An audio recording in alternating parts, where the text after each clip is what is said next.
उसने अपने एक्सपेक्ट जो हमने expect as a Barcelona fan या फिर जिसने भी फुटबॉलिंग वर्ल्ड में जितने भी लोग थे, आई थिंक फैन से लेके कोचेस तक, किसी ने भी ये एक्सपेक्ट नहीं किया था कि बार्सिलोना इस तरीके का परफॉर्मेंस ड्रॉप करेगी। और कहीं ना कहीं हांजी फ्लिक ने अपने एक्सपेक्टेशन से ज़्यादा ही डिलीवर किया।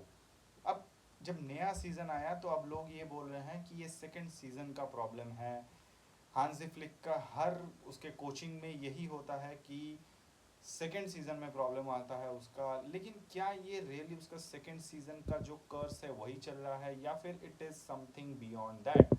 अब देखो, एज अ बार्सिलोना फैंस मुझे कुछ चीज़ें दिखी हैं जो मैं पॉइंट आउट करना चाहूँगा, and what is exactly going wrong from my point of view in Barcelona. अगर आप देखेंगे कि जो पीएसजी का मैच था और सेविया का मैच था, इन दोनों ही मैचेस में इससे पहले हमें ग्लिम्सेस मिले थे, मुझे समझ में आ रहा था, मैंने इस पर वीडियो भी बनाया था। लेकिन देखो, जो ये मैच था ना पीएसजी का मैच, वहाँ पर हमें ये दिखा कि बार्सिलोना का बैक लाइन, एक पीएसजी जिसके पास अपना जो फ्रंट थ्री है, मेन फ्रंट थ्री है, वो अवेलेबल नहीं था, उसके अगेंस्ट भी प्रेस डिफेंड नहीं कर पाई। अब तो वो होते तो क्या होता, जो फ्रंट थ्री है डेम्बेले, भाई वो होता तो क्या होता। So that is a different story, but problem तो है। अब पीएसजी के अगेंस्ट जब ये मैच हारे तो हमें लगा कि चलो पीएसजी थी, हार गए, लगा कि ये होना नहीं चाहिए, ये मेंटालिटी बहुत ख़राब है। बट हमने ऐसा सोचा कि चलो एक गेम है, हो सकता है, इट वाज अ 2-1 गेम। हालांकि बार्सिलोना से भी कई प्लेयर्स अवेलेबल नहीं थे, सो ऐसा लगा कि चलो यार इट्स फाइन कि हार गए।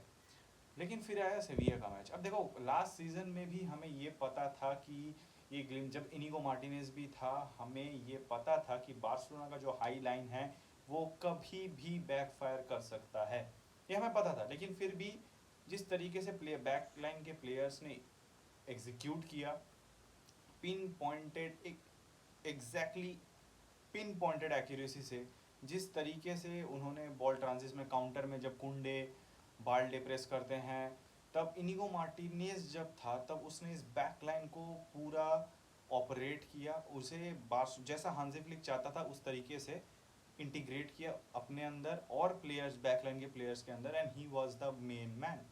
अब इनिगो मार्टिनेज के जाने के बाद जो मेजर इशू आया है कि बैक लाइन में कोई ऐसा नहीं है जो बैक लाइन को संभाल सके। There is no experience. हालांकि अराहो ने, we have been experimenting with him, हम चाहते हैं कि वो उस तरीके का गेम प्ले लाए, लेकिन हमें उससे दिखा नहीं। अब इसे प्रॉब्लम क्या होता है?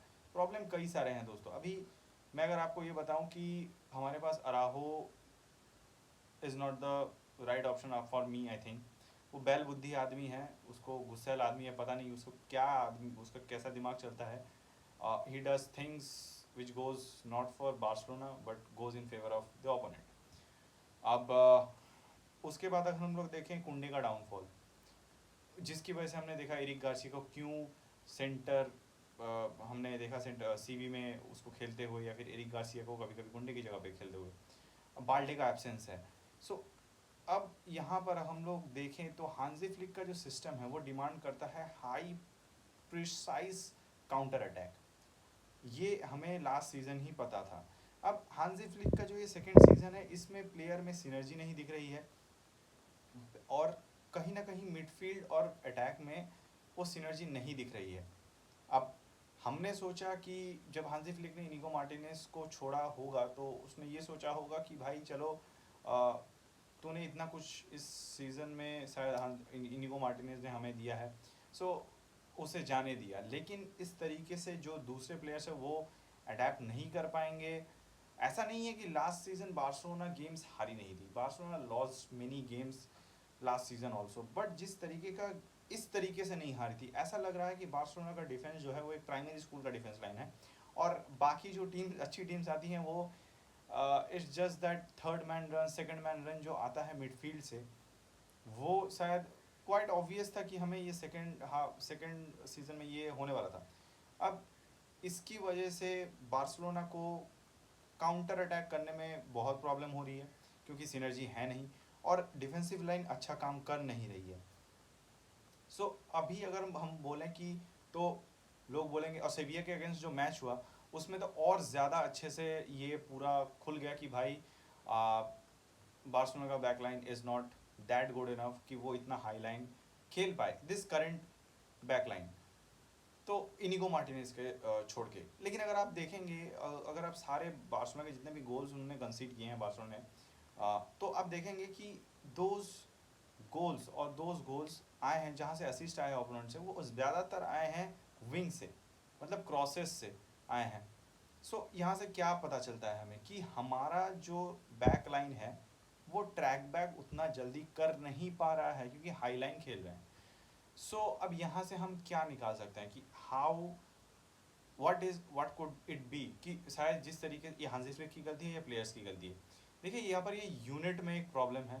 मुझे जितना लगता है, मुझे जितना समझ में आ रहा है कि हांजी flick is not about the second season जो कर्स फॉर हांजी फ्लिक, इट्स ऑल अबाउट कि प्लेयर्स, हांजी फ्लिक का जो सिस्टम है वो डिमांड करता है कि भाई तुम्हें 100% प्रिसाइज होना पड़ेगा डे इन डे आउट, और शायद इसी वजह से उसने ये प्लेयर्स डिमांड किए और जिस तरीके के प्लेयर्स मिले। और हमें देखिए as a Barcelona fan I think it's on us कि हम लोग कुछ ज़्यादा ही एक्सपेक्ट कर रहे हैं।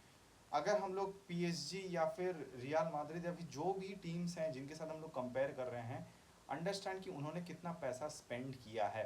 हालांकि बार्सिलोना के पास लामासिया है जो कि खुद में इतने हाई वैल्यू प्लेयर्स प्रोड्यूस करती है कि बार्सिलोना को शायद बाहर जाने की ज़रूरत ना पड़े, लेकिन फिर भी you need some talent from outside, everything cannot be home grown. और मार्कस रैशफोर्ड, अब खुदा ना खास्ता वो तो लोन पे है लेकिन he is playing very good, that's a good I think that is happening for Barcelona. But back line में बहुत इशूज़ हैं। अब ये मुझे नहीं लगता अब हांसी फ्लिक का सेकेंड सीजन का कर्स है। इट इज़ मोर अबाउट कि जो हम लोग हाई लाइन खेल रहे हैं वो उसे नीचे उतारेगा नहीं, क्योंकि अगर आप हाई लाइन को नीचे उतारोगे तो आपको बहुत से ये कम्स इट्स लाइक कि everything is connected with, it's like a spider web, कि अगर आप एक जगह पे हाथ लगाओगे तो पूरा जो वेब है वो वाइब्रेट करेगा। So it is same as कि अगर आप उसको मिड ब्लॉक या फिर हम लोग लो ब्लॉक खेलेंगे, तो लो ब्लॉक तो हालांकि खेलेगा नहीं कभी भी हांसी फ्लिक, खिलाएगा नहीं हांसी फ्लिक, लेकिन अगर वो मिड ब्लॉक भी खेलेंगे तो जो क्विक काउंटर होता है वो बार्सिलोना को वो अचीव नहीं कर पाएंगे। सो जो हाई इंटेंसिटी गेम है जहाँ पर ओपोनेंट्स हाई प्रेस करते हैं वहाँ पर बार्सिलोना फिर मार खाएगी। सो ऐसा तो होने नहीं वाला है, क्योंकि मुझे नहीं लगता Hansi Flick is going to go for any plan B. I think कि there is going to be changes. अब वो किस तरीके, Hansi Flick needs to sort it out, and I think कि बार्सिलोना जो है इस टाइम पे जिस तरीके का गेम खेल रही है, it's high line needs to be the most important part. और काफ़ी सारे जो प्लेयर्स, इंपॉर्टेंट प्लेयर्स है वो अवेलेबल नहीं है। डिफेंसिव लाइन का इस तरीके से डाउनफॉल होना, क्योंकि कुंडे मुझे नहीं लगता भाई सेविया के अगेंस्ट तो जितना गंदा खेला है, मुझे आई डोंट नो। अराहो, अच्छा वो अराहो को पीएसजी के अगेंस्ट नहीं खिलाया वरना वहाँ पर भी शायद इससे भी ज़्यादा गंदा हार जाते। एंड रफीनिया नहीं है, लमीन यमाल नहीं है, हालांकि lamin Yamal was available for PSG but that's a different story. अब यहाँ पर डैनी ओल्मो का एक मैं छोटा सा पार्ट देना चाहूँगा कि डैनी ओल्मो, फर्मिन लोपेज, हम लोग फर्मिन लोपेज को बेचने वाले थे, क्वेश्चंस आ रहे थे, but we didn't, that's a भगवान की दया से हमने नहीं बेचा। डैनी ओल्मो का परफॉर्मेंस इतना ड्रॉप हुआ है गाइस कि वो बंदा सिर्फ एक लो ब्लॉक टीम के अगेंस्ट अच्छा खेलता है। अगर आप जिस तरीके का टीम पीएसजी है, I think now he feels like he is lost in the field. उसे पता नहीं है, कॉन्फिडेंस लो है या whatever is happening, whether it is in on the pitch और off the pitch, what is going in is personal life और something anything else. But जिस तरीके का परफॉर्मेंस डैनी ऑल्मो ड्रॉप कर रहा है, आई डोंट थिंक सो कि Fermin Lopez के इंजरी से वापस आने के बाद he is going to have any minutes, because Fermin Lopez जिस तरीके का परफॉर्मेंस ड्रॉप करके इंजर्ड हुआ ना भाई, उसको आते ही मिनट्स मिलेंगे the moment Hansi Flick feels कि he is fit, completely fit.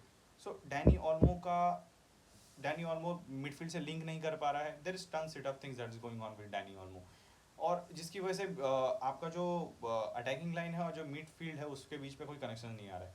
So that is these are the things that are being going on. मुझे लगता है कि हम लोगों को एक प्रॉपर नंबर 9 भी चाहिए, एक स्ट्राइकर भी चाहिए. सो पैसे तो है नहीं, तो there are ton set of issues that needs to be figured out by Hansi Flick. अब होपफुली कि बैकलाइन में प्रॉब्लम नहीं है, प्रॉब्लम नहीं है इन द सेंस कि प्लेयर्स वही हैं, लेकिन उस तरीके का गेम प्ले अभी आ नहीं रहा है. So Hansi Flick needs to figure it out कि मेनली फर्स्टली हमें अपने डिफेंसिव हाफ में काम करना पड़ेगा, कि इसको फिगर आउट करना पड़ेगा कि how this needs to be fixed by Hansi Flick. So उसके बाद तो हम लोग के पास मिडफील्ड तो अच्छा है, और striker it's can be figured it out, that could be fixed. वो उतना इंपॉर्टेंट अभी के लिए नहीं है. The more important thing is how we going to play as, कि वो जो डिफेंसिव लाइन है उसे कैसे फिक्स कर सकते हैं. आपको क्या लगता है? मैंने अपना ओपिनियन बताया एज अ बार्सिलोना फैन. आपको क्या लगता है? कमेंट सेक्शन में जरूर बताइएगा guys. Please do like and subscribe my channel, like this video and subscribe my channel. छोटा सा चैनल है, शुरू किया है, it will help me grow. और up till next video guys, विस्काल बारसा.